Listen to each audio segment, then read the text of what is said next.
රුපියල් ලක්ෂ 100ක් ලැබුණොත් ඒක හරිම බුද්ධිමත්ව පාවිච්චි කරන්න ඕනේ ආකාරය ගැන මගේ සැලසුම මෙන්න.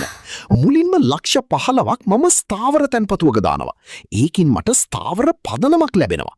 ලක්ෂ 5ක් මම වෙන් කරන්නේ මගේ අධ්‍යාපනය සහ දැනුම වර්ධනය කරගන්න. මොකද ලෝකේ තියෙන හොඳම ආයෝජනය තමයි තමන්ගේ දැනුම වෙනුවෙන් කරන ආයෝජනය.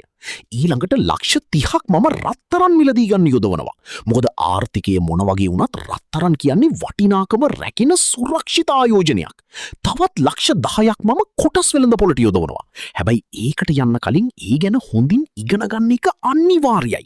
ඒ වගේම තවත් ලක්ෂ 10ක් මම හොඳ ව්‍යාපාරික අවස්ථාවකට ආයෝජනය කරලා මගේ ආදායම වැඩි කරගන්න බලනවා. මගේ ඉදිරි මාස 6ක ජීවන වියදම් වෙනුවෙන් ලක්ෂ 5ක මුදලක් වෙන් කරලා තියෙන එකකින් මට සැන්නසිල්ලේ මගේ වැඩ ටික කරගෙන යන්න පුළුවන්.